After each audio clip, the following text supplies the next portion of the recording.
கிளாஸ்லயே இவன் தான் ரொம்ப ஸ்மார்ட்டா அதுக்கப்புறம் ரொம்ப நல்லா படிக்கிற பையன். இருந்தாலும் செகண்ட் ரேங்க் வாங்குறான். இவனுக்கு முன்னாடி இந்த பொண்ணு ஃபர்ஸ்ட் ரேங்க் வாங்கிடுறா. அதுல இருந்து இவன் ஒரு முடிவு எடுத்துட்டான். அந்த பொண்ணு என்ன பண்றாளோ அதே பண்ணலாம்னு சொல்லிட்டு பண்றான். பிரேக் டைம்ல ஒரு காஃபி பவுடர் பாக்கெட்டை ஃபுல்லா சாப்பிடுறா. அவன் இதை பார்த்துட்டு 2 பேக்கெட் ஃபுல்லா சாப்பிடுறான். அந்த காஃபி பவுடர் ரொம்ப கசக்குது. இருந்தாலும் பொறுத்துக்கிட்டு அப்படியே முழுங்குறான். இவங்க 2 பேத்தையும் போர்டுல சம் சால்வ் பண்ண விடுறாங்க. அதுல 2 பேரும் ஒரே மாதிரி ஸ்பீட்ல சம்ம சால்வ் பண்ணுவாங்க. 2 பேரும் கரெக்டா ஆன்சர் எழுதும் போது இந்த பொண்ணோட சாக் பீஸ் உடஞ்சிரும். அதுல இவன் ஃபர்ஸ்டா சால்வ் பண்ணிடுவான். ரொம்ப ஆட்டிடியூட் காமிச்சிட்டு அந்த பொண்ணு பக்கத்துல போய் அந்த பொண்ணோட ஆன்சர் இவன் போட்டுட்டு போறான். இவளுக்கு பயங்கரமா கோவம் வரும். அதுக்கப்புறம் அடுத்த நாள் காலையில ஸ்கூலுக்கு போயிட்டு இருக்கும்போது யார் ஃபர்ஸ்டா வருவான்னு சொல்லிட்டு வேகமா ஓடி வராங்க. அதுக்கு அடுத்த நாள் இவன் காலையிலே தள்ளுற ஒரு ஸ்கூட்டர் எடுத்துட்டு வந்துடுறான். அதுக்கப்புறம் மத்தியானம் சாப்பிடும் போது அந்த பொண்ணு ஒரே ஒரு வாழைப்பழம் மட்டும் தான் எடுத்துட்டு போவா. இவன் அதை பார்த்துட்டு வாங்கின சாப்பாடு அப்படியே வச்சுட்டு இவனும் ஒரே ஒரு வாழைப்பழம் மட்டும் எடுத்துக்கிறான். அதுக்கப்புறம் அன்னைக்கு ஸ்கூல் முடிஞ்சிடும். சரி படிச்சதெல்லாம் போதும் வீட்டுக்கு போலாம்னு சொல்லிட்டு கிளம்புறான். ஆனா கிளம்பும் போது பார்த்தா அந்த பொண்ணு இன்னும் படிச்சுட்டு இருக்கா. இவன் அந்த பொண்ணுக்கு ஆப்போசிட்ல போய் உட்கார்றான். நீ படிக்கிற அளவு நானும் படிப்பேன் அப்படிங்கிற மாதிரி உட்கார்ந்து 2 பேரும் படிச்சுட்டே இருக்காங்க.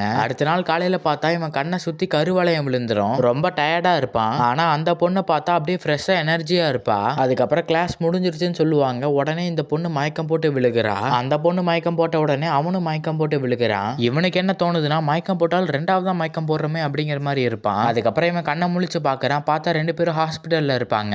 இருந்தாலும் அந்த பொண்ணு படிச்சுட்டே இருக்கா. அந்த பொண்ணு எதுக்காக இவ்வளோ கஷ்டப்பட்டு படிக்கிறான்னு இவனுக்கு தெரியவே தெரியாது. இவ எதுக்காக இவ்வளோ கஷ்டப்பட்டு படிக்கிறானா இவளோட அம்மாக்காகவும் அதுக்கப்புறம் இவங்களை சுத்தி இருக்கவங்க யாரும் இவளை குறைச்சு மதிப்பிடக்கூடாதுங்கிறதுக்காக தான். அப்படியே பல வருஷம் ஓடிடுது. அதுக்கப்புறம் பார்த்தா இவன் ஒரு நல்ல டாக்டரா இருக்கான். அது மட்டும் கிடையாது, சோசியல் மீடியாலையும் ஃபேமஸா இருக்கான். எல்லாத்துக்கும் இவனை நல்லா தெரியும். எல்லாமே நல்லா தான் போயிட்டு இருக்கும். ஒரு சர்ஜரி மோசமா போனனால அப்படியே இவனை ஒரு கெட்டவன் மாதிரி பார்க்க ஆரம்பிச்சிடுறாங்க. இந்த பக்கம் இவ்வளவு ஒரு நல்ல டாக்டரா தான் இருக்கா. ஆனா அவளுக்கு அந்த வேலை சுத்தமா பிடிக்கல. வேலையை ரிசைன் பண்ணிட்டு போயிடுறா. எதிர்பார்க்காத விதமா இவங்க 2 பேரும் ஒரு நாள் மீட் பண்ணிக்கிறாங்க. 2 பேருமே ரொம்ப டிப்ரெஷனா இருந்தனால 2 பேரோட கஷ்டத்தை மாத்தி மாத்தி புரிஞ்சுக்கிறாங்க. அப்படியே ஸ்லோவா ஃப்ரெண்ட்ஸா மாறுறாங்க. அப்படியே கொஞ்சம் கொஞ்சமா க்ளோஸ் ஆக ஆரம்பிக்கிறாங்க. ஸ்கூல் டைம்லலாம் இவங்க அவ்வளோ க்ளோஸ்லாம் கிடையாது. ஆனா டைம் மறுபடியும் இவங்க 2 பேர்த்த க்ளோஸ் ஆக்கி இருக்கு. கொஞ்ச நாள் போக போக 2 பேத்துக்கு பிடிச்சி போய் அப்படியே ஒரு லவ்வரா மாறிடுறாங்க. இந்த கதையில நடந்த லவ் ஸ்டோரி மாதிரி உங்களுக்கு ஏதாவது நடந்திருக்கா?